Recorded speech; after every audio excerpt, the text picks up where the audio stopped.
할렐루야. 사랑하는 임마누엘 교회 성도 여러분, 지난 밤새 평안하셨습니까? 오늘도 말씀을 통해 샬롬의 하나님과 동행하는 평강의 하루 되시기를 예수님의 이름으로 축복합니다. 우리는 어제 본문 말씀 마지막에 바울이 이렇게 말하는 것을 보았습니다. 그리스도께서 바울을 보내신 이유는 오직 복음을 전하게 하려 하심이다. 그러면서 그 뒤에 덧붙이기를 이렇게 말합니다. 말의 지혜로 하지 아니함은 그리스도의 십자가가 헛되지 않게 하려 함이라. 오늘 본문은 바로 이 바울의 말에 대한 설명이 되겠습니다. 하나님은 바울로 하여금 복음을 전하게 하시되 말의 지혜로 하도록 하지 않으셨습니다. 바울은 그저 십자가에 못 박힌 예수 그리스도를 선포할 뿐이었습니다. 우리가 자주 들어서 알고 있듯이 바울은 엘리트 중에 엘리트였습니다. 그렇기 때문에 만약에 바울이 말의 논리로 누군가와 토론을 한다면 그 토론에서 바울을 이길 수 있는 사람은 아마 극히 드물었을 것입니다. 그러나 바울은 자신의 지혜, 자신의 지식으로 복음을 전하려고 하지 않았습니다. 오히려 하나님께서는 이 지혜 있는 자들의 지혜를 멸하고 총명한 자들의 총명을 패하신다라고 그렇게 오늘 본문에서 말씀하고 있습니다. 이들의 지혜와 총명이 힘을 잃고 패하게 되는 이유, 결국 그들이 말하는 그 지혜로는 결코 창조주 하나님, 구원자 하나님을 깨달을 수 없고, 그렇기 때문에 그들의 지혜와 지식으로는 하나님께 영광을 돌릴 수가 없기 때문입니다. 자, 여러분, 대표적인 경우가 오늘 본문에 나오는 유대인의 표적과 헬라인의 지혜입니다. 유대인들은 표적을 구했습니다.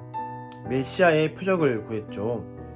유대인들, 특별히 이 지혜의 대표자라고 할 수 있는 율법학자들, 그들은 율법에 정통하였기 때문에 거기에 기초하여서 메시아를 기다렸습니다.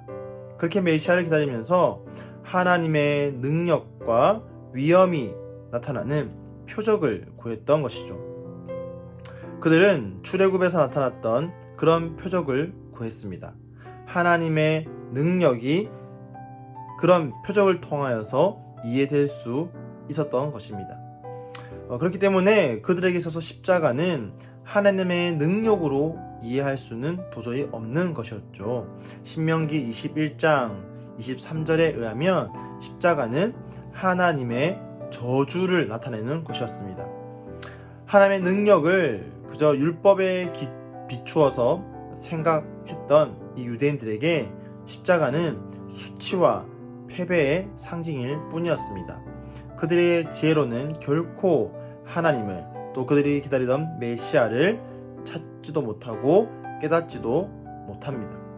자, 그런가 하면 헬라인들은 지혜를 구했죠. 당시 헬라 문화에서 유행하고 있던 그런 철학적인 지혜를 구했습니다. 고상한 삶을 추구하면서 뭔가 근사해 보이는 그런 지혜를 구했습니다. 굉장한 논리로 자신들을 설득시켜 줄 수 있는 그런 신을 기대하고 있었습니다. 그런 그들에게 십자가에 달려 죽으신 예수 그리스도는 도저히 이해할 수 없는 신이었습니다. 자신이 만든 사람의 손에 스스로 죽임을 당하는 신이라는 것은 그들의 지혜와 논리로는 이해할 수도 없고 깨달을 수도 없었습니다. 그런데 돌아보면 우리에게도 이런 잘못된 생각이 있지는 않은지 한번 생각해 볼 필요가 있습니다. 하나님을 그저 우리는 슈퍼 히어로 정도로 생각하고 있지는 않습니까? 세상의 이야기가 심어준 그런 신의 개념을 가지고 우리도 예수 그리스도를 이해하고 있지는 않습니까?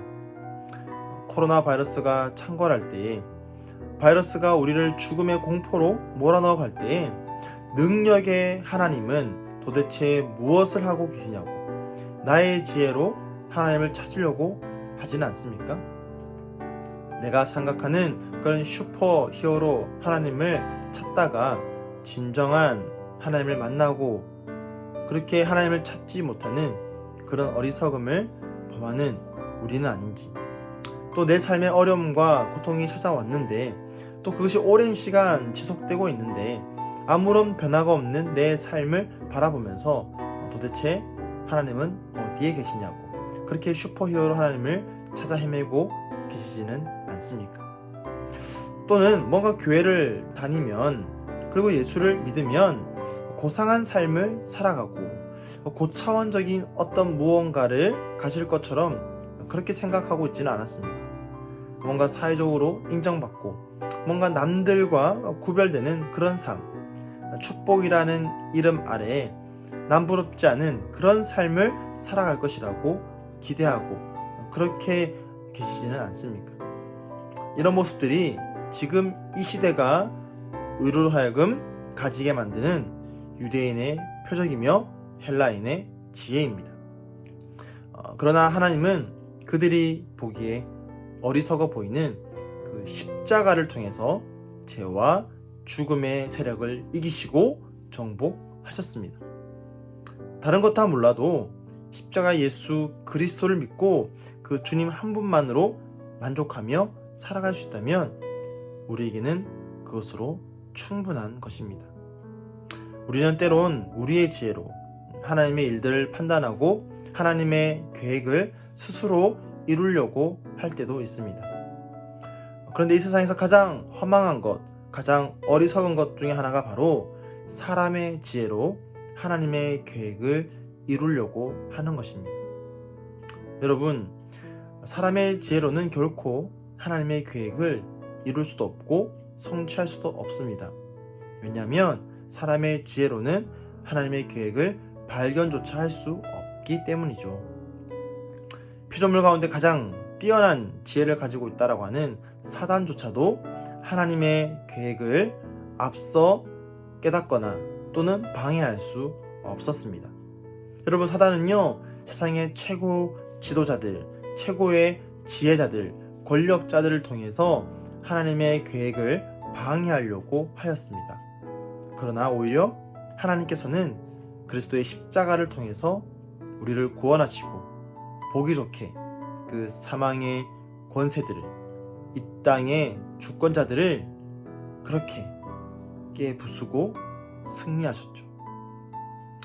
그렇다면 사람이 할 수 있는 지혜로운 행동은 무엇인가? 바로 그것은 우리의 무지와 우리의 무능을 인정하고 하나님 앞에 겸손하게 순종하는 것입니다. 미가서 6장 8절은 이렇게 말하고 있습니다.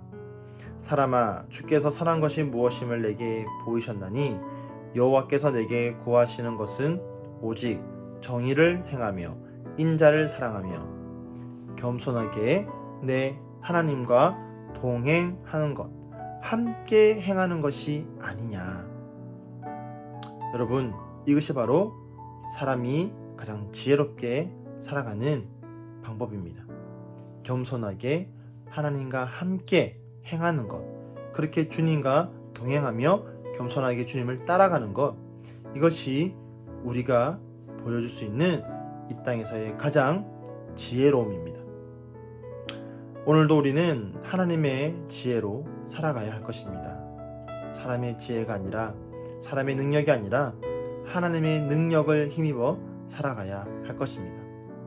하나님의 지혜인 그리스도의 십자가를 오늘도 묵상하면서 나의 무지함을 그 십자가 앞에 내어놓고 나의 지혜로 이루려고 하였던 모든 하나님의 일들까지도 다 주님 앞에 내어놓고 겸손하게 주님 앞에서 주님 말씀에 귀를 기울이며 그 음성을 따라가는 그런 저와 여러분의 오늘의 삶이 되기를, 또 우리의 평생이 되기를 예수님의 이름으로 축복하며 축원드립니다. 우리 시간 함께 기도하겠습니다.